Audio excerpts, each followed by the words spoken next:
Blog Talk Radio. Following ingredients include a look behind the scenes.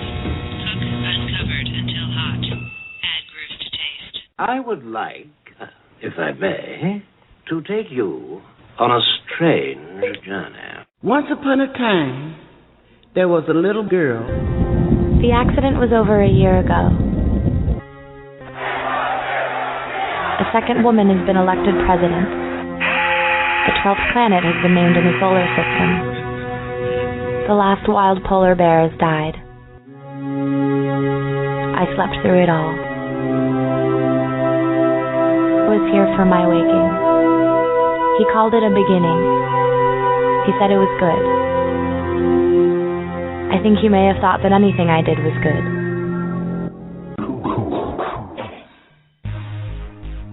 Welcome to Transition Radio, live from Wilton Manors, Florida, with your host, Mark Angelo Cummings, a show for trans folks, by trans folks, here to let your voice be heard.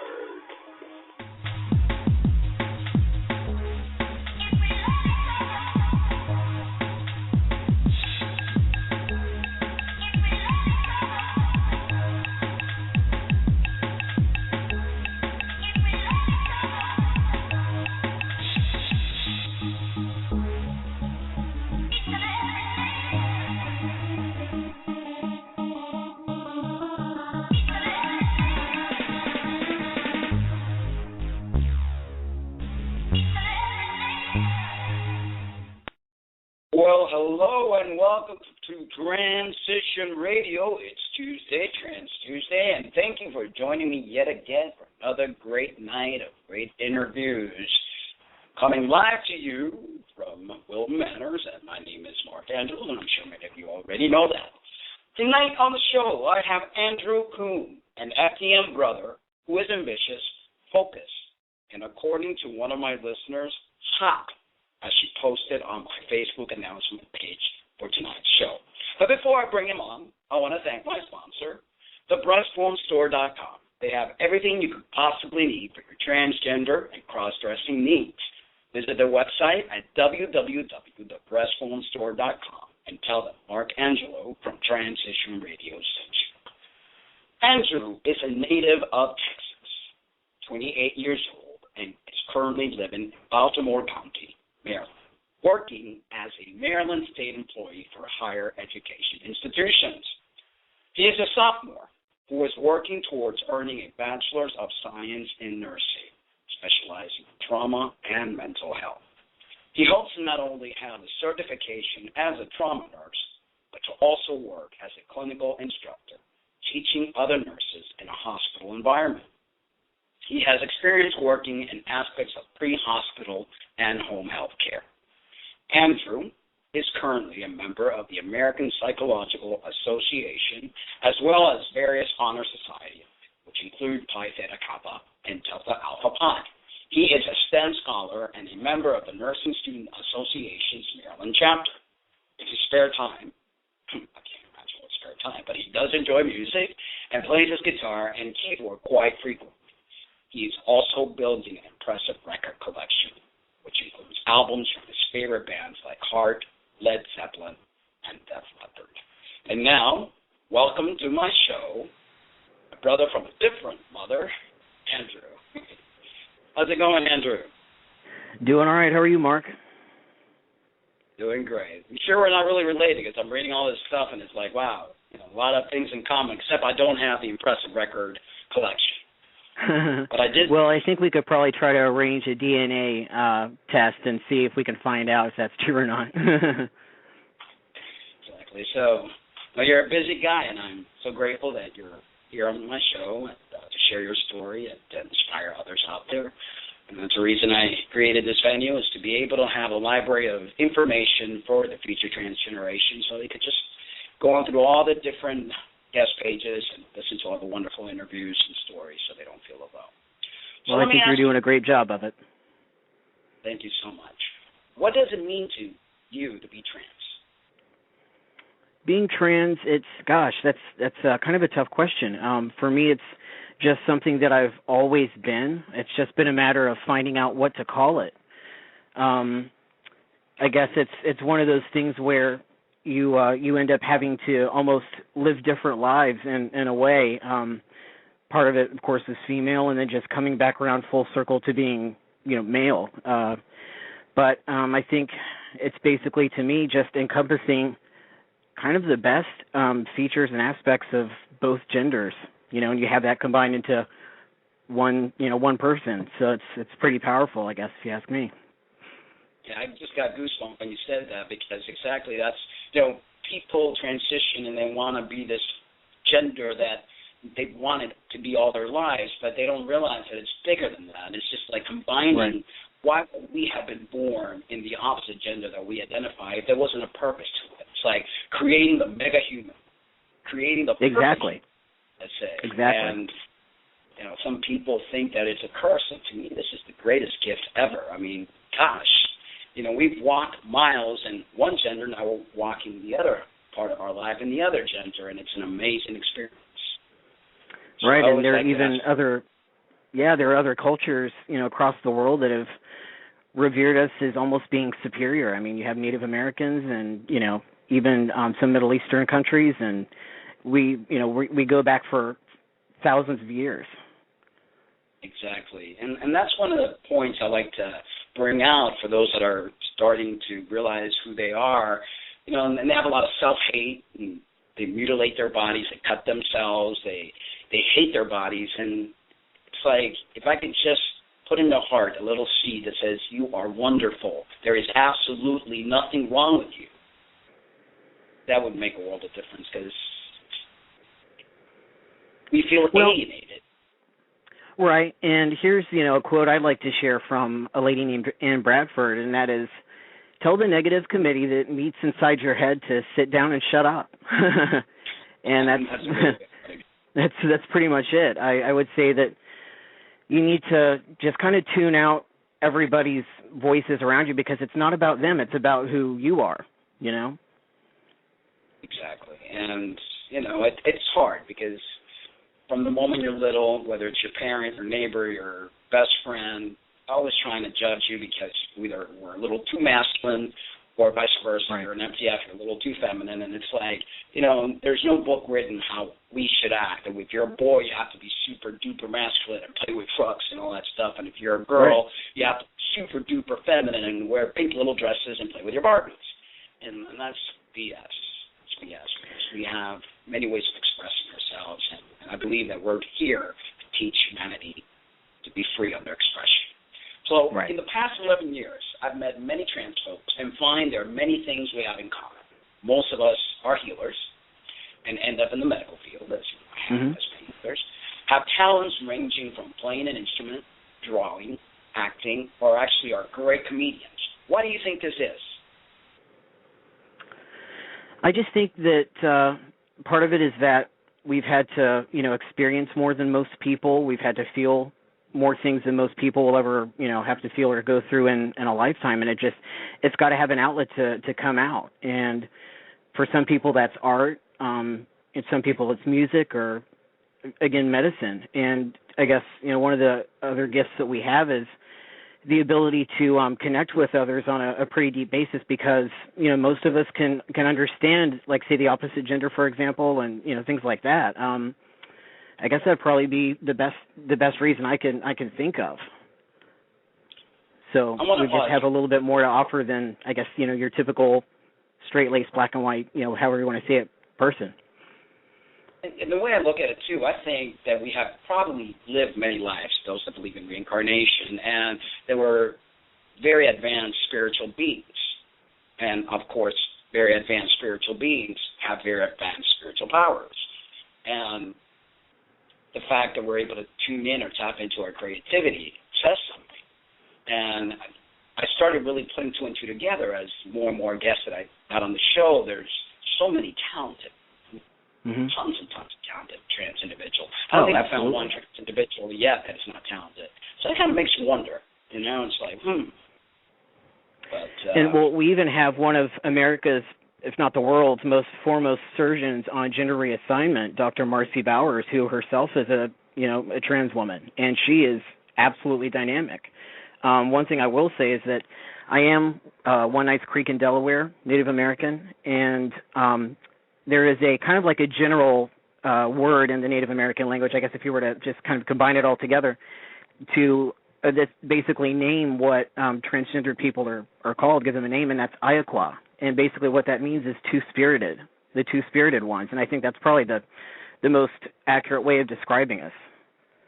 Yes, and last Thursday's show, I had a performer who was very into the whole Native practice, and she gave a beautiful explanation on the whole concept. And she's been around the Natives, and it's an amazing thing altogether. I don't even have the words to describe it, but our culture poo-poos on us, and other cultures think we're, like you said, God, shaman, healers, the great ones. They have two spirits in us. I'd rather have two than one. Hey, that's last I heard, two was better than one. But right. So let me ask you, what is the most important thing in your life? The most important thing in my life right now is, I think, making sure that I fulfill my purpose, and that is to be able to be a healer and a caregiver in the medical field. As silly as it may sound, it's just been a big part of my life. Even when I was little, I was always the one that would try to come and check on the kids that got hurt and take care of them. It just came naturally to me. And I had an experience about 3 years ago where I was criminally attacked and suffered a major head trauma. It was what we call in the medical field is a level 2 head trauma, where it's like right below before you have to go into neurosurgery. But I ended up realizing that, after I was kept alive from that, I need to really kind of get back to what I need to be doing and quit playing around. And so that's where I decided to go ahead and start going to school to become a nurse. And that's just kind of my passion, and that's what keeps me going every single day, even though I have to, learn a whole lot of stuff and go through the prerequisites and, all of that. But in the end, I guess just making sure I can fulfill my purpose is probably the biggest thing to me right now. It's really sad, though, and disappointing, because I'm in the medical field myself, but the medical field is not very healing at all. On the contrary, I think you look at all the commercials with take this medication and it has 5 side effects worse than the initial disease that you have, and it's all about paperwork, and it's really not a healthy system whatsoever. And as healers, I'm into all the natural things, trying to help people heal themselves, but we have that ability. We have the ability to heal. People don't want to take that responsibility, but we do have the ability. And I find that the medical community makes people sicker, and they really are, and they do not empower them. Actually, they make them powerless. And so I fight with this every day. My job, and of course I have to work because I have to pay the roof over my head, and so does everyone else in this planet.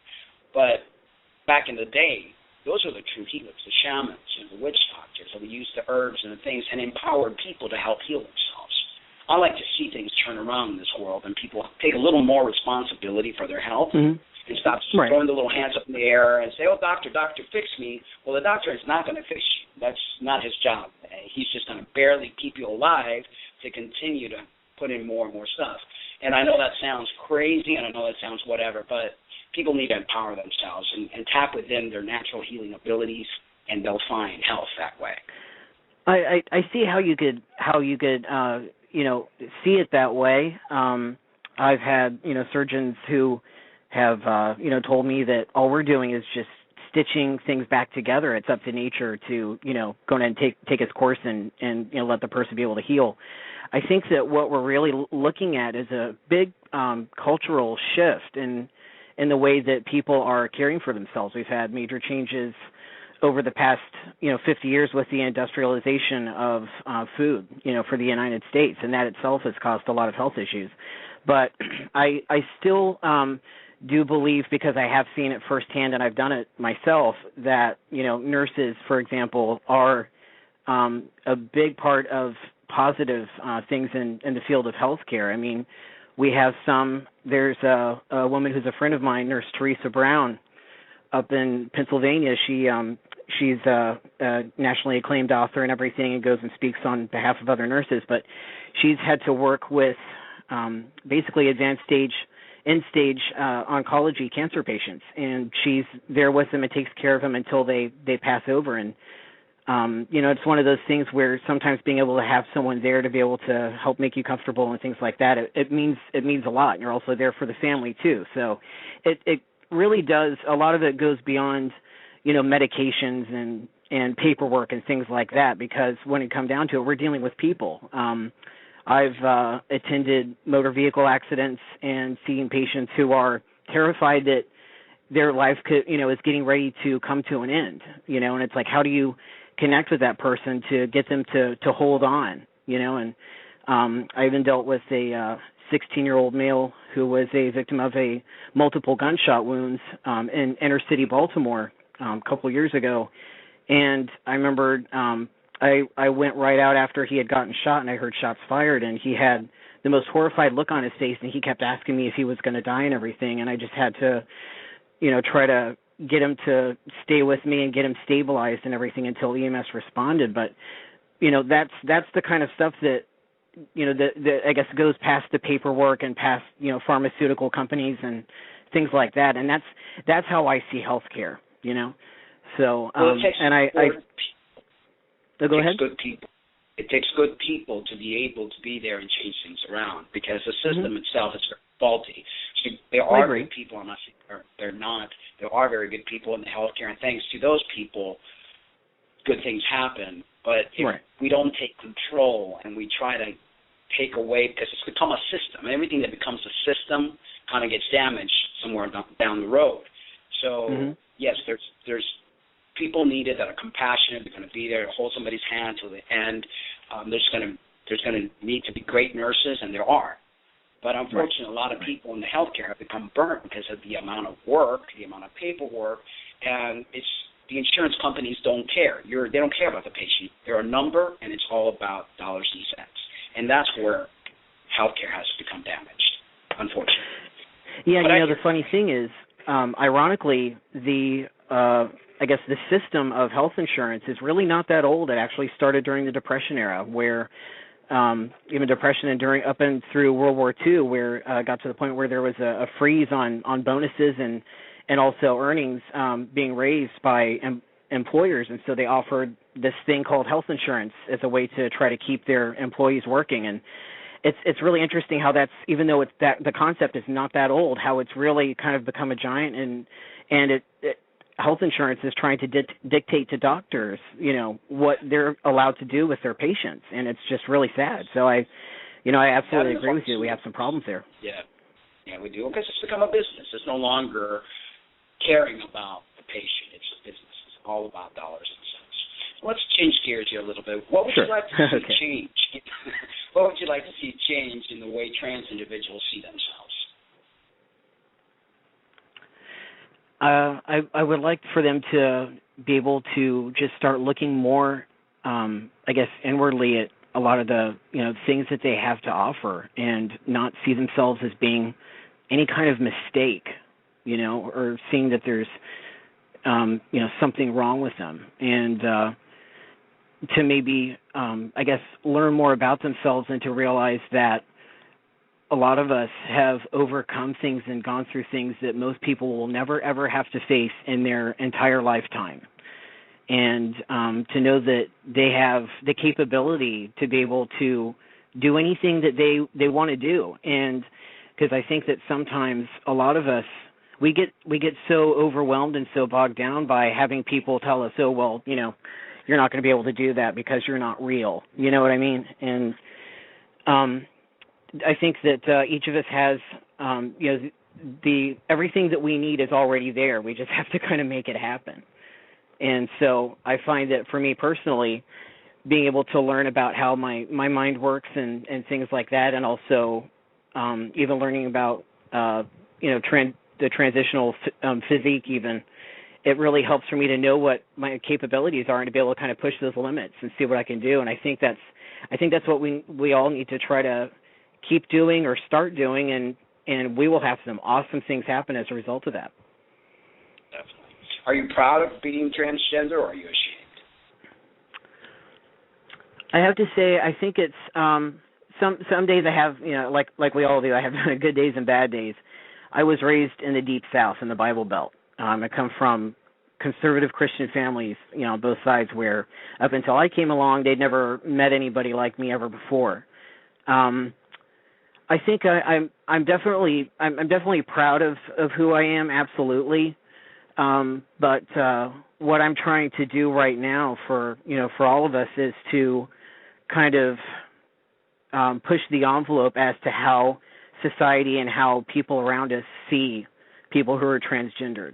I'm trying to help take away those stereotypes that are portrayed by the media as somebody who's, like, say, homicidal or something like that, or who may be found in a ditch somewhere, which unfortunately does happen in some areas. But I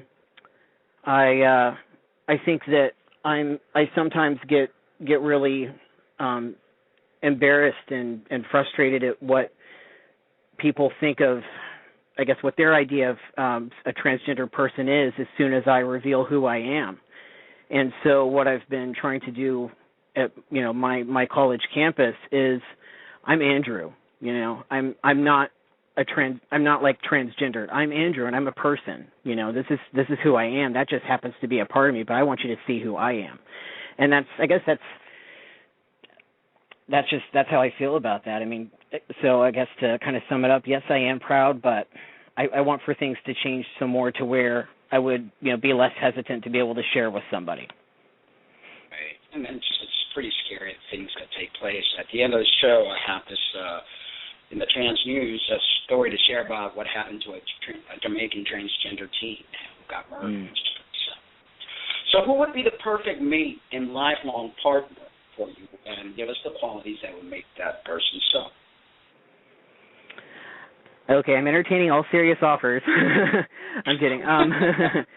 But I would say it would definitely be somebody who takes care of themselves and also has respect for themselves. I think that's a very important thing, and who isn't afraid to stand up for what's right.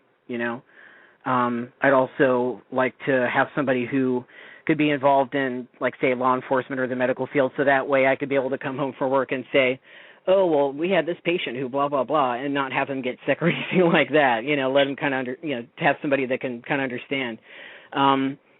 And I think I'd also like somebody who might be kind of quirky, because I love to, collect antiques and things like that, and I love, history and everything, and I guess somebody who is just kind of different, not like cookie cutter mainstream. I guess that's probably the best way I could put it.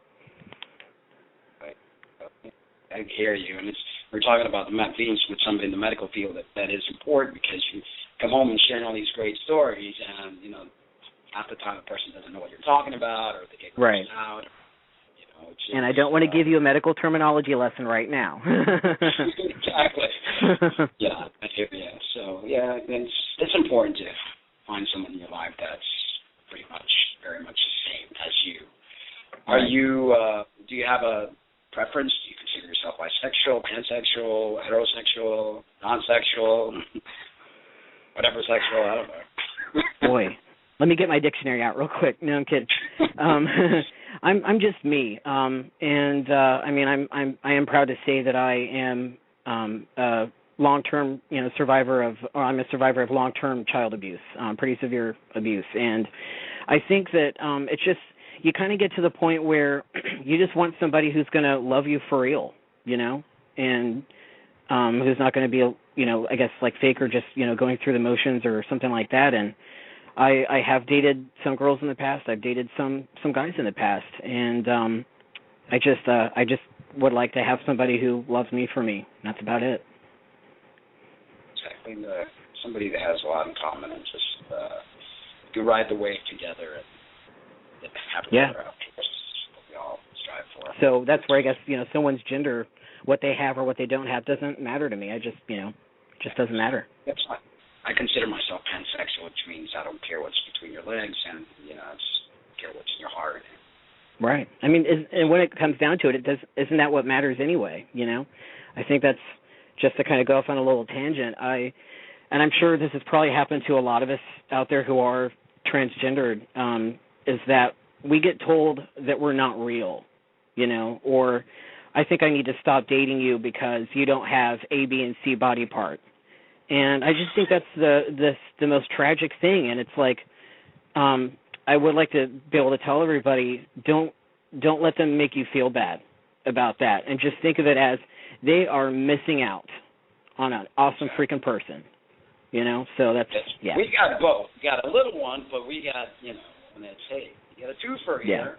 And plus, they sell all sorts of sizes out there in Toylands. You can pick the kind that you want.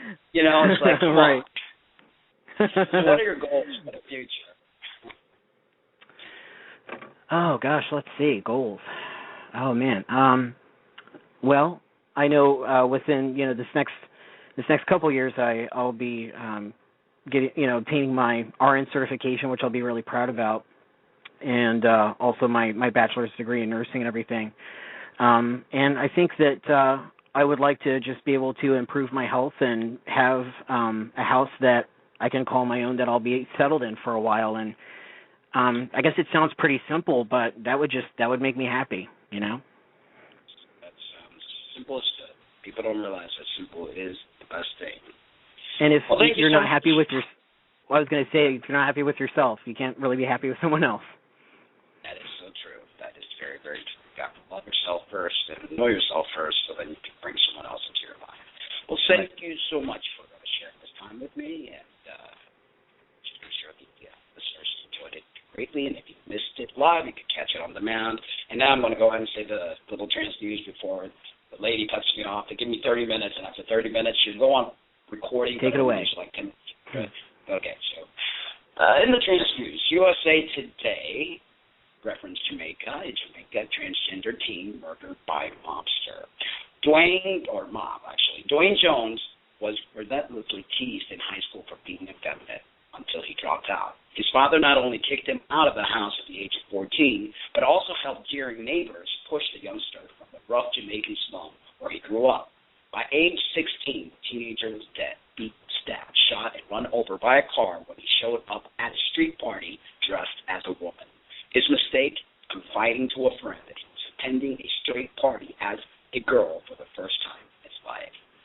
When I saw Dwayne's body, I started shaking and crying, said Chloe, one of 3 transgender friends who shared a derelict house with a teenager in the hills above the North Coast city of Montego Bay. Like most transgenders engaged in Jamaica, Chloe would give a full name out of fear. It was horrible. It was so painful to see him like that. International advocacy groups often portray this Caribbean island as the most hostile country in the Western Hemisphere for gays and transgender people. After 2 prominent gay rights activists were murdered, a researcher with the U.S.-based Human Rights Watch in 2006 called the environment in Jamaica for such groups the worst any of us have ever seen. That's pretty sad. So, folks, do not visit Jamaica. Jamaica is not a place to visit. Well, thank you guys for joining me. Thank you again, Andrew. Don't miss Thursday. Thanks for having me, Mark. Show. Anytime, brother. Thank you so much. Thursday night, we've got, let me look at my calendar here, Morgan Funny. Oh, this is a show you definitely don't want to miss. This is the most hilarious comedian I've ever seen. So much so that I sought her out to be on the show, and she agreed. So that's Thursday night at 9 p.m. on Transition Radio TV, where you get to see my face and the face of my pen. Thank you so much again, and I hope you tune in Thursday night. Guys, I love you. I freaking love you. But remember to always love yourselves, too. Good night, Andrew. Good night, guys. Farewell. See you on Thursday.